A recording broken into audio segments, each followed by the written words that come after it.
In today's episode, want me to ensure that it's well fastened shut? Okay. Vicariously malicious.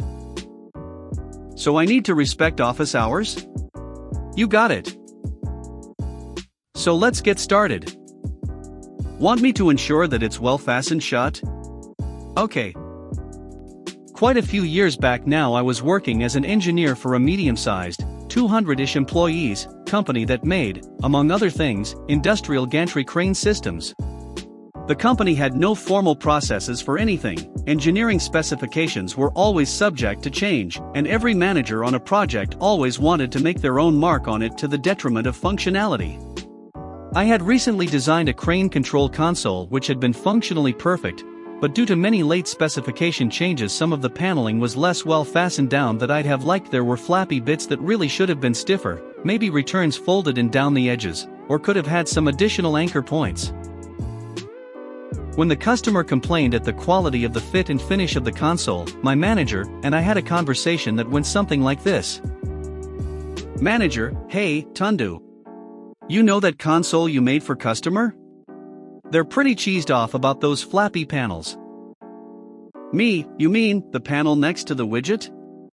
The one which I changed 2 days before shipping because you decided you wanted a different shaped widget? Manager: also, that panel on the side rattled when the twiddler twiddled.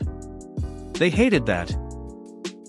Me: you mean the panel I put through production the day it shipped to be bodged on site because you forgot to tell me the doage masquet had been removed? Manager: well, next time, just make sure there's no possibility anything could flap or rattle. I really object to being accused of incompetence when I've done a faultless job in the face of adversity. Cue malicious compliance. Next project on my to-do list. Think along the lines of automated crane running on rails under a factory roof. Awkward place to get to for maintenance, particularly when there isn't space for a catwalk, so everything has to be done with riggers on ropes. My job was to design some of the crane control components. Crucially, the control enclosure and maintenance hatch were some of the areas I had responsibility for. This didn't need to be rated for use in explosive atmospheres, so I could have done a compliant job with a couple of screws. I used 96. Just to be on the safe side. Before issuing to production, I checked in with my manager. Me: so I'm doing as you suggested, making sure I've got enough fasteners to stop this from rattling. Manager: without looking at my design, we'll just add a few more screws to be sure. Me: okay.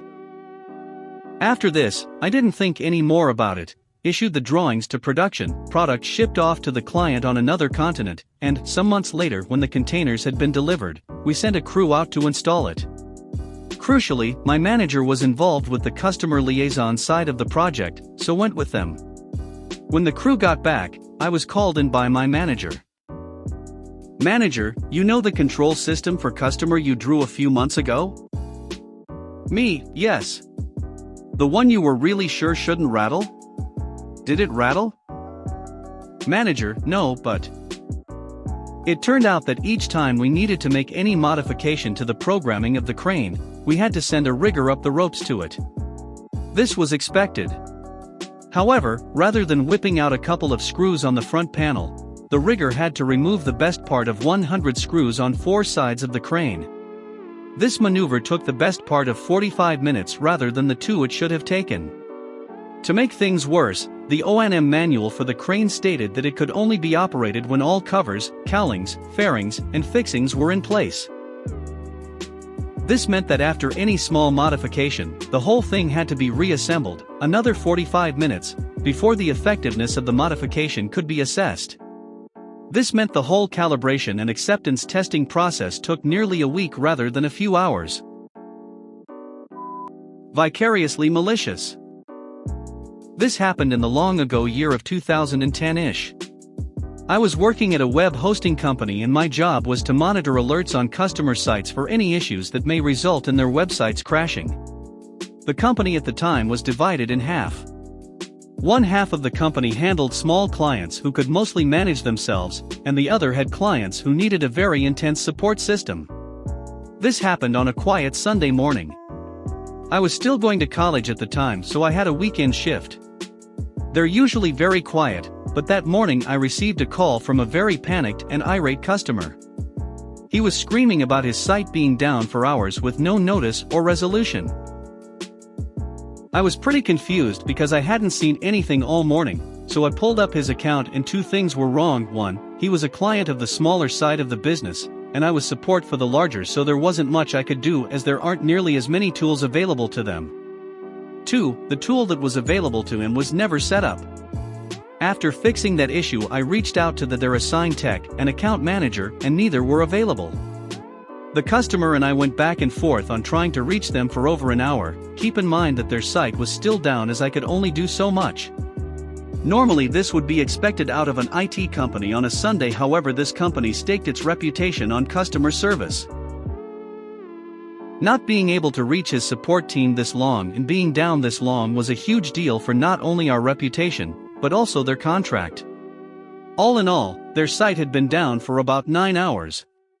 After it was resolved, the client called me back to vent his frustration as the two of us had bonded through this experience, and he wanted to make sure everyone knew just how mad he was. This is where the malicious compliance comes in. You see, we had a ticketing system that generated internal and external requests between the client and the different departments. Knowing this, he asked me to write out a little letter for the whole company to see. Now, at the time I really loved my job and my company. Everyone I worked with was pretty incredible, but I cannot describe the joy I had writing this out. It was a weird mix of anger, entertainment and fear. I typed out every little detail as he dictated a storm. He also instructed to type it out word for word, so it was filled to the brim with expletives. He left no nerve untouched, no one from the bus. He was furious, and I was typing away like a maniacal stenographer. The rest of the day was pretty quiet. The fallout was pretty swiftly dealt with. When I came in on Monday, the account manager was calling for my head. She was furious and demanded to know how I could write up such a terrible letter. Thankfully my boss stepped in and defended me. He was a small but stoic man. Short, skinny, bald, but his presence could be felt a mile away. He stood up for me and said that I did exactly as the client asked and the company stood for. So I need to respect office hours? You got it. This story happened 16 years ago in Paris, where I was working for a big outsourcing company as a software developer. It's a little boring, but I thought I'd share. This was my first job out of school, and I had been staffed at the company's biggest client, a gigantic group of companies that seems to produce everything that's possible. With that in mind, and added to the fact that I love programming, and that I knew nobody in Paris so had no social life, I worked hard. I worked about 1 to 3 hours overtime every day, and was called a few times to stealthily work on weekends. By stealthily, I mean it was not reported to the client or the city. I was told that it's in fact illegal to work on Sunday unless the company has approval from the city, which they didn't even ask. All that unpaid, which is not really allowed in France. All was fine for the first 6 months I had been there. To avoid rush hours, I used to come in around 10 a.m. instead of 9 a.m. I had never been told what our office hours were and nobody complained, so I thought 10 a.m. was okay. That was until the only morning I arrived at 9:30. The sales manager who oversaw our team of programmers and was above my manager approached me in the hall while I was coming in. He told me the client had been complaining about my hours, and that I should make sure I'm here at 9 a.m., the agreed start of our office hours. I found it strange as the client really didn't seem to care about my whereabouts, and the way that this guy talked to me made me think he just decided to show me who the boss was. I started to reply with something like well. But he cut me off after my first word and berated me that I was not special, that I just needed to follow the rules, etc.